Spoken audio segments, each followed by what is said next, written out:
안녕하십니까. 김군의 마음TV 김원장입니다. 오늘은 사도 바울 선생님이 오라나는 권고한 자로다 이렇게 외쳤던 그 부분에 대해서 생각해 보고자 합니다. 사람의 마음에는 세 사람이 존재합니다. 이 부분은 프로이드가 정신과 의사 프로이드가 사람의 마음에는 세 가지 부분으로 나뉘어 있다 하는 그러한 말을 했는데요. 사람의 마음도 역시 성경 속에서도 세 사람으로 구분하고 있습니다. 하나는 속사람입니다. 또 하나는 겉사람입니다. 또 하나는 합리적 사람이 있습니다. 흔히 이제 우리는 속사람, 겉사람은 말을 많이 하는데요. 합리적인 사람에 대해서는 이렇게 구분을 하지 않는 경우가 많습니다. 오늘날 그 교회에서도 이 속사람, 겉사람에 대한 그러한 것이 무엇인지를 잘 이해하는 분들이 적습니다. 왜 이렇게 속사람과 겉사람이 이 별개의 존재인데도 그것을 잘 사람들이 느끼지 못하는가 하면 우리들은 이 머릿속에 이렇게 생각을 하면서 삽니다. 근데 이 생각이 다 내 생각이라고 생각합니다. 그러나 우리가 생각해 봐야 될 부분은 자신이 생각하는 대로 원하는 대로 생각이 나지 않는다는 것입니다. 내가 원해서 생각이 나오는 게 아니고 무작위로 그냥 마치 어디서 들어오는 것처럼 생각이 외부에서 들어오는 것처럼 생각이 발생하는 것입니다. 마치 귀에서 어떤 말소리를 만들어내는 게 아니고 외부의 소리가 전파를 타고 내 귀에 들어오는 것이지요. 외부에서 들어와서 귀가 그것을 알아듣도록 이렇게 감청하는 것입니다. 생각이라고 하는 것은 자신의 것이 아니라는 것을 잘 이해하셔야만 합니다. 그런데 제가 말씀드린 대로 속사람이 있습니다. 속사람은 어떤 사람인가 하면 진리와 선, 하나님과 이웃을 사랑하는 사람입니다. 하나님과 이웃을 사랑하는 사람이 속사람이고요. 겉사람은 자기와 세상을 사랑하는 사람입니다. 그리고 제가 중간에 말한 합리적 사람이라는 것은 이 둘 사이를 연결하는 그러한 사람이라고 말할 수가 있습니다. 이것이 인간의 커다란 우주와 같은 마음의 세계에 함께 공존하고 있습니다. 우선 이 겉사람에 대해서 말하면 겉사람은 자기와 세상을 사랑하는 사람이기 때문에 정욕이 도사리고 있습니다.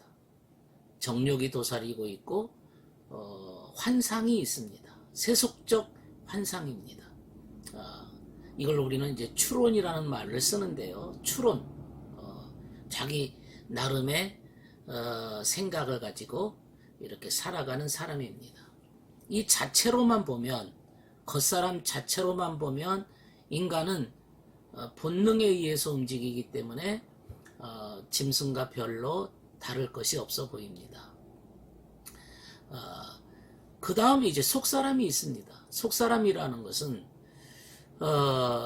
진정 사람이 사람다운 사람이 되도록 하는 것이기 때문에 이 속사람 자체로 보면 양심이 도사리고 있습니다.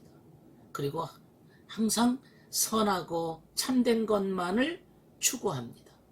내 마음속에 선하고 참된 것만을 추구하는 사람이 속사람입니다. 그리고 이 속사람은 주님을 향해 언제나 나아가게 되어 있습니다.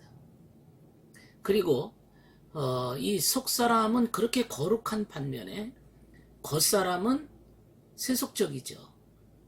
근데 이것이 우리 마음 안에 서로 다른 존재가 함께 살고 있는 것입니다. 그래서 이 둘 사이를 이렇게 연결할 수 있는 중간이 필요합니다.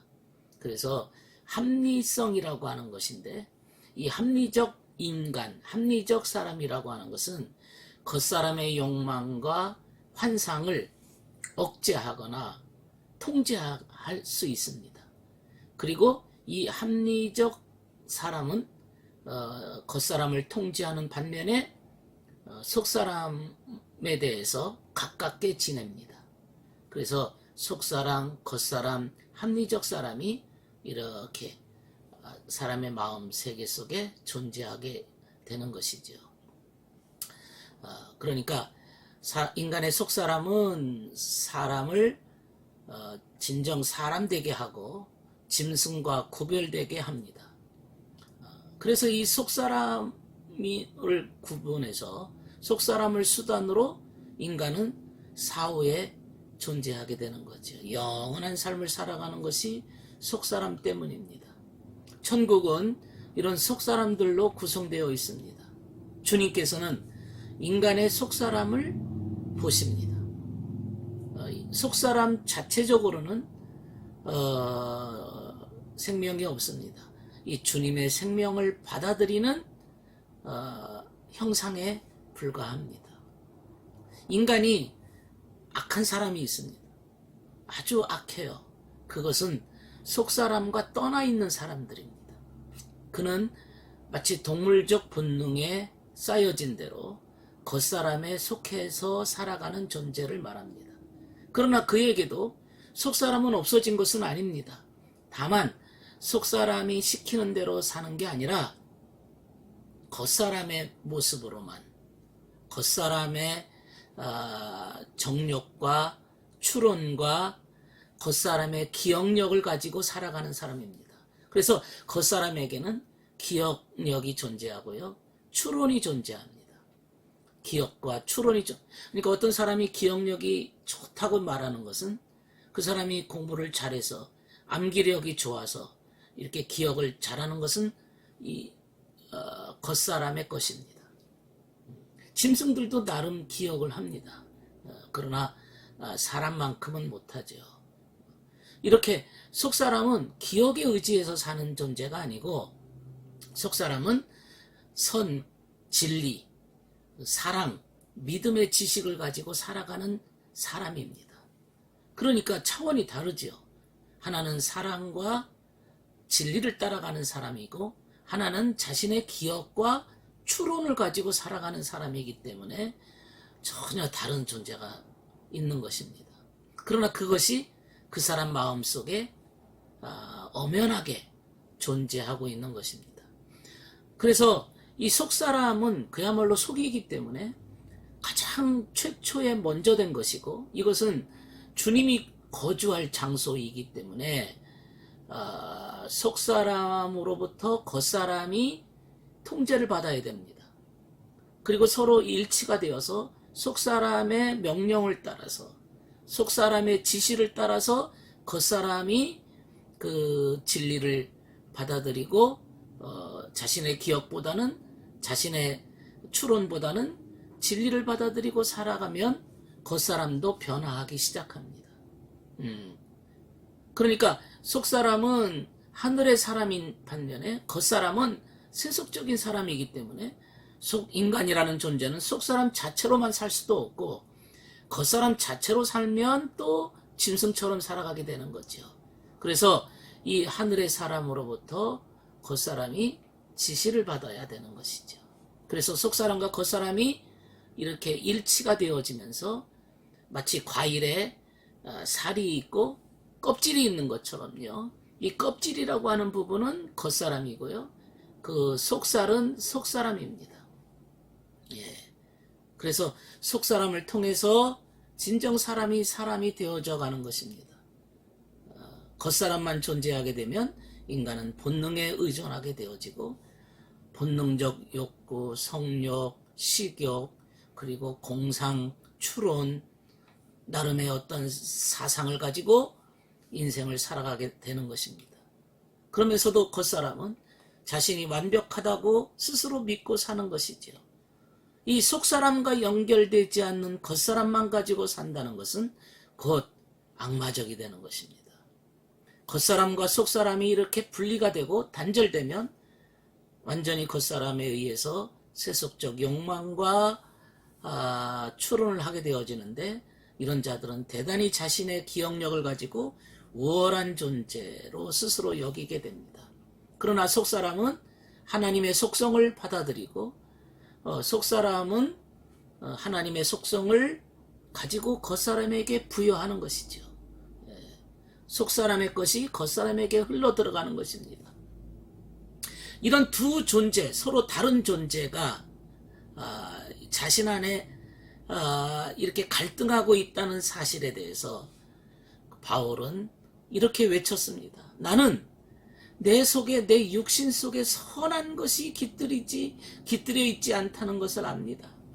나는 선을 행하고자 하는 의지는 있으나 그것을 실행하지는 않으니 말입니다. 이 말은 속사람은 있지만 그것을 실천하지 않는다 이거죠. 겉사람이. 나는 내가 원하는 선한 일은 하지 않고 도리어 원하지 않는 악한 일을 합니다. 내가 해서는 안 되는 일을 하면 그것은 내가 하는 것이 아니고 내 속에 자리를 잡고 있는 죄입니다. 여기에서 나는 법칙 하나를 발견하였습니다. 곧 나는 선을 행하려고 하는데 그러한 나에게 악이 붙어 있다는 것입니다. 이것은 겉사람의 악을 얘기하는 겁니다. 나는 속사람으로는 하나님의 법을 즐거워하지만 내 지체에는 다른 법이 있어서 내 마음의 법과 맞서서 싸우고 내 지체에 있는 죄의 법에 나를 포로로 만드는 것을 봅니다. 나는 비참한 사람입니다. 누가 이 죽음의 몸에서 나를 건져주시겠습니까? 로마서 7장 18절에서 24절에 말씀하고 있습니다. 그러니까 바울은 자신 안에 두 존재가 있어서 원하는 선을 행치 않고, 이거 속사람의 원하는 것이죠. 원치 않는 악을 행한다. 겉사람의 삶을 말하고 있습니다. 그리고 말하기를 속사람으로는 하나님의 법을 즐거워하지만 겉사람으로는 죄의 법을 섬긴다고 고백을 하고 있습니다. 사실 이런 고백은 오늘 이 세상을 살아가고 있는 모든 사람들의 고백이기도 합니다. 특별히 기독교인들이 한쪽에는 주님 뜻대로 살고자 하지만은, 그러나 또 한쪽 마음에는 세상을 추구하는 마음이 존재하고 있습니다. 끊임없이 갈등하고 고민하고 괴로워하고 한탄을 하고 있는 것이죠. 누구의 법을 먼저 따라야 되겠습니까? 그것은 속사람의 지시와 명령을 따라야 되는 거죠. 그 갈등을 벗어나는 길은 딱 한 가지밖에 없습니다. 그것은 속사람과 겉사람의 질서가 정립이 되어야 됩니다. 속사람이 우선이 되어야 되고 겉사람이 나중이 되어야 되는 것이죠. 그래서 속사람의 명령에 따라 겉사람이 움직이는 것입니다. 이렇게 된다면 속사람의 선이 겉사람에게 흘러들어와서 사람이 선한 삶을 살게 되는 것이고, 속사람의 진리가 겉사람에게 흘러들어와서 이 겉사람이 진리의 삶을 살아가는 것이고, 속사람의 양심이 겉사람에게 흘러들어가서 양심에 의해서 인생을 사는 것이죠. 그러나 이와 반대로 겉사람이 우선 자리에 차지하게 된다면 이때 속사람은 겉사람의 시녀 역할을 하게 됩니다. 종 역할을 합니다. 오히려 겉사람을 섬기는 구실받게 되지 않습니다. 그렇게 된다면 그는 겉사람의 그 힘에 따라서 짐승처럼 인생을 살게 되는 거죠. 사람은 육체를 가지고 있는 동안에는 마음이 이런 것들로 구성되어 있다는 사실을 잘 모릅니다. 속사람과 겉사람이 분리되어서 속사람에게서 겉사람이 지배를 받아야 되는데 받지를 못하고 있는 것이죠. 그러나 그것이 속사람과 겉사람의 그 연결고리, 이 합리적 사람이 그 중간 역할을 해서 속 사람의 것을 따르도록, 속 사람의 명령과 통제를 받도록 겉사람을 끌고 가야 되는 것이죠. 그런 합리적 사람이 또 내 마음속에 존재합니다. 이런 속 사람과 겉사람, 이 둘 사이를 연결해주는 합리적 사람, 이 세 사람이 인간의 마음 세계 속에 존재하는 것은, 프로이드 정신과 의사는 그것을 이드와 에고와 슈퍼에고, 이 세 가지가 존재한다라고 이 성경에서 따와서 심리학을 이렇게 개념을 만들었습니다마는, 성경에서 근본적으로 말하는 것은 이 속사람은 영적인 사람이요, 겉사람은 감각적이고 세속적인 사람이고, 이 속사람과 겉사람의 중간 역할을 하고 있는 도구는 합리적 사람, 그러니까 합리성이 존재한다. 그래서 속사람은 합리성을 통해서 겉사람과 교류를 하는 것입니다. 또 겉사람도 역시 합리성을 통해서 속사람에게 나아가는 것이죠. 주님은 이 속사람을 통해서 겉사람에게 진리를 주시기를 원하시고 선한 사람으로 만들어가기를 원하시는 겁니다. 그러므로 우리들은 우리들의 애착, 우리들의 생각이 속사람의 지시를 받고 나아가야 되겠습니다. 이 속사람은 주님이 거주하시는 곳이고, 주님이 주님의 것을 받아들이는 신성한 처소입니다. 하늘의 처소입니다. 이 속사람 안에는 하늘의 신령한 것이 들어있습니다. 이 속사람 안에는 양심도 있습니다. 이 속사람 안에는 선이 들어있습니다. 이 속사람 안에는 진리가 있습니다. 그러나 만일 누구라도 속사람을 떠나서 겉사람으로만 인생을 살게 된다면 그는 양심 없는 인간이 되어서 그의 삶은 완악하게 될 것입니다. 우리 바울이 고민하고 갈등했던 그 고민에서 벗어나서 속사람의 뜻에 따라서 주님의 거룩한 처소가 되는 이 속사람의 지시를 받아서 사는 삶이야말로 하늘의 질서요, 마음의 질서요, 이것이 사람됨의 질서라고 말할 수가 있습니다. 오늘은 바울의 고민과 갈등, 그 방법을 해결하기 위한 방법에 대해서 생각해 보았습니다. 귀한 말씀 들어주셔서 감사합니다.